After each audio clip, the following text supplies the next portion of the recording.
Hello friends, आप सभी का स्वागत है अपने यूट्यूब चैनल पे। आज के इस वीडियो लेक्चर्स में हम डिस्कस करने वाले हैं सेकंड ये वीडियो लेक्चर रहेगा हिमाचल प्रदेश की नदियों के बारे में। पहले जो है हमने यमुना रिवर के बारे में डिटेल से डिस्कस किया। आज जो है हम सतलुज नदी और व्यास नदी के बारे में जो है डिटेल से डिस्कस करने वाले हैं। तो सबसे पहले जो है आपको पता ही है कि क्वेश्चन क्या बन जाता है। सतलुज नदी की अगर हम बात करें तो सतलुज नदी का पौराणिक नाम जो है स्तुद्री है। ये जो आपने याद रखना है कि इसका जो आपके पास जो है वैदिक नाम है वो है स्तुद्री, और जो है इसका जो सांस्कृतिक नाम है वो आपने याद रखना है स्तुद्रु। जो इसका जो सांस्कृतिक नाम है वो है स्तुद्रु, और जो है इसका जो वैदिक नाम है वो है स्तुद्री। और जो है अगर आपसे क्वेश्चन पूछा जाता है कि व्यास नदी जो है इसका जो उद्गम स्थल है वो कहां से है, तो आपने याद रखना है कि व्यास नदी जो है ये कैलाश पर्वत की मानसरोवर झील के रक्तताल से जो है उत्पन्न होती है। ये भी आपने याद रखना है, मोस्ट इंपोर्टेंट है। सतलुज नदी की अगर हम बात करें, सतलुज नदी का जो वैदिक नाम है स्तुद्री जो है उसका वैदिक नाम है, स्तुद्रु जो है उसका सांस्कृतिक नाम है। वहीं जो है अगर सतलुज नदी की अगर हम बात करें, आपने याद रखना है कि इसका जो उद्गम स्थल है वो रक्तताल मानसरोवर झील के पास है। ये जो है कैलाश पर्वत की मानसरोवर झील के रक्तताल से निकलती है। ये नदी जो है काफी इंपॉर्टेंट है, क्योंकि जो है हिमाचल प्रदेश की सबसे लंबी नदी की अगर हम बात करें तो सतलुज जो है हिमाचल प्रदेश की सबसे लंबी नदी है, और यह हिमाचल प्रदेश में जो है 400 किलोमीटर प्रवाह क्षेत्र है सतलुज रिवर का। ये भी आपने याद रखना है। मोस्ट इंपोर्टेंट क्वेश्चन जो है ये भी बन जाता है कि हिमाचल प्रदेश की सबसे लंबी नदी कौन सी है, तो आपने याद रखना है कि सतलुज जो है हिमाचल प्रदेश की सबसे लंबी नदी है। नेक्स्ट क्वेश्चन आपके पास बन जाता है कि सतलुज जो है हिमाचल प्रदेश में कहां पर प्रवेश करती है, तो आपने याद रखना है कि सतलुज जो है हिमाचल प्रदेश में सिप्की नामक स्थान पर हिमाचल प्रदेश में प्रवेश करती है। यह हिमाचल प्रदेश में लगभग जो है 400 किलोमीटर सफर तय करने के बाद जो है बाखड़ा में हिमाचल प्रदेश को छोड़कर पंजाब में प्रवेश कर जाती हैं। मोस्ट इंपोर्टेंट क्वेश्चन है। क्वेश्चन क्या बनेगा, फर्स्ट क्वेश्चन आपसे जो है ये भी पूछ लिया जा सकता है कि सतलुज जो है हिमाचल प्रदेश में कितने किलोमीटर जो है इसका प्रवाह क्षेत्र रहता है, तो आपने याद रखना है कि 400 जो है किलोमीटर से इसका प्रवाह क्षेत्र है हिमाचल प्रदेश में। और सतलुज जो है हिमाचल प्रदेश को छोड़कर जो है पंजाब में प्रवेश कर जाती हैं। ये जो है हिमाचल प्रदेश को कौन से स्थान पर जो है छोड़ती हैं, तो बाखड़ा पे जो है ये हिमाचल प्रदेश को छोड़कर जो है पंजाब में प्रवेश कर जाती हैं। क्वेश्चन जो है थोड़ा सा इस तरह से भी पूछा जा सकता है कि बाखड़ा में जो है हिमाचल प्रदेश को छोड़कर सतलुज जो है किस राज्य में प्रवेश करती हैं, तो आपने याद रखना है कि पंजाब में जो है ये प्रवेश करती हैं। वहीं जो है क्वेश्चन ये भी पूछ लिया जा सकता है कि सतलुज जो है हिमाचल प्रदेश में कहां पर प्रवेश करती हैं, तो सिपकिला नामक स्थान पर किन्नौर में जो है ये हिमाचल प्रदेश में प्रवेश करती हैं। और जो है हिमाचल प्रदेश की किन्नौर डिस्ट्रिक्ट को जो है ये 2 बराबर भागों में बांट देती हैं।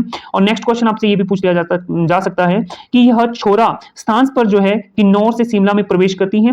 मोस्ट इंपोर्टेंट क्वेश्चन है कि जो है सतलुज रिवर की अगर हम बात करें, ये किन्नौर से शिमला में कहां पर प्रवेश करती हैं, तो शिमला के छोरा नामक स्थान पर जो है ये किन्नौर डिस्ट्रिक्ट से शिमला में प्रवेश कर जाती हैं। अगर सतलुज रिवर की अगर हम बात करें, ये किन्नौर, शिमला, सोलन, मंडी और बिलासपुर से होकर बहती हैं, और बिलासपुर के बाखड़ा में जो है ये हिमाचल प्रदेश को छोड़कर पंजाब में प्रवेश कर जाती हैं। इसके तट पर बसे हुए नगरों की अगर हम बात करें, मोस्ट इंपोर्टेंट है, काफी बार एग्जाम में देखने को मिले हैं, तो आपने याद रखना है इसके जो तट पर बसे हुए नगर हैं नामगिया, कल्पा, रिकंगपियो, रामपुर, सुन्नी तथा बिलासपुर जो हैं इसके तट पर बसे हुए नगर हैं। इसकी सहायक नदियों की अगर हम बात करें, इसकी जो ट्रिब्यूटरीज है उसकी अगर हम बात करें, तो जो है इसकी मुख्य जो नदी है, मुख्य सहायक नदी है वो जो है स्पीति इसकी मुख्य सहायक नदी है। रोम्पा आपके पास जो है सेकंड आ जाता है। भाजपा की अगर हम बात करें, ये भी जो है मोस्ट इंपोर्टेंट है और काफी बार एग्जाम में देखने को मिलती है, तो रूपी जो है इसकी सहायक नदी है। और भाजपा की अगर हम बात करें, भाजपा के बारे में थोड़ा सा डिटेल से जान लेते हैं। भाजपा रिवर की अगर हम बात करें, ये किन्नौर की भाजपा घाटी से निकलती है।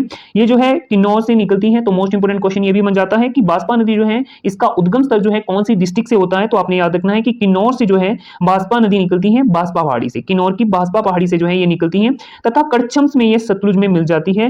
यह नदी नेला दर्रे के पास ग्लेशियर से निकलती है। मोस्ट इंपोर्टेंट क्वेश्चन बन जाता है कि भाजपा जो है हिमाचल प्रदेश की कौन सी डिस्ट्रिक्ट से निकलती है, तो आपने याद रखना है कि किन्नौर की भाजपा घाटी से निकलती है। और अगर क्वेश्चन ये पूछा जाता है कि जो है भाजपा नदी कौन से स्थान पर जो है सतलुज में मिलती है, तो आपने याद रखना है कि कड़छम में जो है ये सतलुज में मिल जाती है। नेक्स्ट क्वेश्चन आपके पास जो है स्पीति रिवर से भी बन जाता है, क्योंकि मैंने पहले ही स्टार्टिंग में कहा कि जो है स्पीति जो है ये सतलुज की मुख्य सहायक नदी है। सतलुज की जो मुख्य सहायक नदी है वो स्पीति है। यह लाहौल स्पीति की कुंजुम श्रेणी से निकलती है। मोस्ट इंपोर्टेंट क्वेश्चन है कि सतलुज की जो मुख्य सहायक नदी स्पीति है ये हिमाचल प्रदेश की कौन सी श्रेणियों से निकलती है, तो आपने याद रखना है कि कुंजुम श्रेणियों से निकलती है, और जो है लाहौल स्पीति से ये निकलती है। मोस्ट इंपोर्टेंट क्वेश्चन ये बन जाता है। नेक्स्ट क्वेश्चन जो है सोन खड्ड की अगर हम बात करें, ये शिवालिक श्रेणी की दक्षिण ढलानों से निकलती हैं। इन ढलानों को 16 सिंगी श्रेणियां भी कहा जाता है। नेक्स्ट जो है सोवन खड्ड, यह शिवालिक श्रेणियों की दक्षिण ढलानों से निकलती हैं। इन ढलानों को 16 सिंगी श्रेणियां भी कहा जाता है। मोस्ट इंपोर्टेंट क्वेश्चन ये भी बन सकता है कि सतलुज की जो है कौन सी सहायक नदी है, तो सोनखड्ड भी जो है सतलुज की सहायक नदी है और ये जो है शिवालिक श्रेणियों से ये निकलती है सोनखड्ड, और जो है ये इन्हें जो है 16 सिंगी श्रेणियां भी कहा जाता है। वहीं जो है इसकी सहायक नदियां आपने याद रखनी है, मोस्ट इंपोर्टेंट है, क्योंकि मैं बार बार बोल रहा हूं कि इसकी नदियां हैं ये भी जो है काफी बार एग्जाम में देखने को मिलता है। तो स्पीति है, रोपा है, रूपी है, जो है बाष्पा है, ये इसकी मुख्य सहायक नदियां हैं। वहीं जो है नेक्स्ट रिवर के बारे में भी जान लेते हैं। देखो नेक्स्ट जो है आपके पास व्यास रिवर के बारे में भी डिटेल से डिस्कस कर लेते हैं, यहां से भी क्वेश्चन जो है एग्जाम में देखने को मिलता है। व्यास रिवर की अगर हम बात करें, व्यास रिवर का जो वैदिक नाम है वो है अर्जिकिया, और जो व्यास रिवर का सांस्कृतिक नाम है वो है विपासा। आपने याद रखना है कि व्यास नदी का जो वैदिक नाम है वो आपके पास अर्जिकिया है और इसका जो सांस्कृतिक नाम है वो विपासा है। आपसे क्वेश्चन किस तरह से पूछा जाएगा कि अर्जिकिया कौन सी नदी का वैदिक नाम है, आपने याद रखना है कि व्यास का जो वैदिक नाम है वो अर्जिकिया है, वहीं जो है कौन सी नदी का सांस्कृतिक नाम विपाशा है, तो आपने याद रखना है कि व्यास का जो है सांस्कृतिक नाम विपाशा है। अगर जो है इसका उद्गम स्थल पूछ लिया जाता है तो आपने याद रखना है कि ये कुल्लू के रोहतांग पास से ये निकलती है। मोस्ट इंपोर्टेंट क्वेश्चन बन जाता है कि व्यास नदी का उद्गम स्थल जो है कौन सा दर्रा है या कौन सा स्थान है, तो आपने याद रखना है कि ये जो है रोहतांग पास से निकलती है। मोस्ट इंपोर्टेंट क्वेश्चन बन जाता है। ठीक है, एक बार मैं फिर से बता देता हूं कि इसका वैदिक नाम अर्जिकिया तथा इसका सांस्कृतिक नाम विपाशा है और इसका जो उद्गम स्थल है वो रोहतांग पास है। रोहतांग पास को जो है पुराने समय में भृगुतुंग भी कहा जाता है और ये भृगुतुंग की अगर हम बात करें, रोहतांग दर्रे की अगर हम बात करें, ये कौन सी डिस्ट्रिक्ट में स्थित है, तो आपसे ये भी क्वेश्चन पूछ लिया जा सकता है कि रोहतांग दर्रा जो है हिमाचल प्रदेश की कौन से जिले में स्थित है, तो आपने याद रखना है कि कुल्लू जो है उसका राइट आंसर रहेगा, क्योंकि रोहतांग पास जो है ये कुल्लू में स्थित है और भृगुतुंग जो है इसका पुराना नाम है। नेक्स्ट क्वेश्चन आपके पास बन जाता है कि इस नदी की दाईं तरफ व्यास नदी का एक स्रोत व्यास रिखी तथा बाईं तरफ इसका दूसरा स्रोत व्यास कुंड है। यह दोनों स्रोत जो है मनाली से 10 किलोमीटर की दूरी पर पलचन गांव में स्थित हैं। राहनी नाला व्यास का पहला सहायक नाला है और जो है यह रिवर, अगर व्यास रिवर की अगर हम बात करें, ये हिमाचल प्रदेश में 256 किलोमीटर की दूरी तय करने के बाद मिर्थल नामक स्थान पर जो है पंजाब में प्रवेश कर जाती हैं। मोस्ट इंपोर्टेंट क्वेश्चन पहले तो ये बन सकता है कि व्यास नदी के दाईं तरफ जो है इसका मुख्य स्रोत कौन सा है, तो आपने याद रखना है व्यास रिखी जो है इसका मुख्य स्रोत बन जाता है दाईं तरफ। व्यास के दाईं तरफ जो है व्यास नदी का एक मुख्य स्रोत जो है व्यास रिखी बन जाता है। वहीं बाईं तरफ की अगर हम बात करें, इसका मुख्य स्रोत जो है व्यास कुंड है। और जो ये दोनों नदियां हैं ये कहां से निकलती हैं, रोहतांग पास से निकलती हैं। ठीक है, तो जो है आपने याद रखना है, और मनाली से 10 किलोमीटर दूर जो है पलचन गांव में ये मिलती हैं और राहनी नाला जो है व्यास में पहला मिलने वाला नाला है। और आपने याद रखना है कि व्यास नदी की जो है हिमाचल प्रदेश में कितना प्रभाव क्षेत्र है इसका, तो 256 किलोमीटर जो है हिमाचल प्रदेश में बहती है और मिर्थल नामक स्थान पर जो है हिमाचल प्रदेश को छोड़कर पंजाब में प्रवेश कर जाती है। आपसे क्वेश्चन इस तरह भी पूछा जा सकता है कि कौन सी नदी जो है मिर्थल में हिमाचल प्रदेश को छोड़कर पंजाब में प्रवेश करती है, तो व्यास उसका राइट आंसर होगा। अगर आपसे ये पूछा जाता है कि व्यास नदी जो है हिमाचल प्रदेश को मिर्थल में छोड़कर कौन से राज्य में प्रवेश करती है, तो इसका जो राइट आंसर होगा पंजाब होगा। तो जो है हर एंगल से आपने क्वेश्चन देख लेना है कि किस तरह से आपको जो है क्वेश्चन पूछा जा सकता है। नेक्स्ट क्वेश्चन आपके पास बन जाता है, पुराने समय में लाहौल स्पीति कुल्लू से जुड़ा हुआ नहीं था। इन क्षेत्रों के लोगों ने इसे जोड़ने के लिए भगवान शिव की आराधना की, तब भगवान शिव ने अपने त्रिशूल से पर्वत को काटकर रोहतांग दर्रे का निर्माण किया।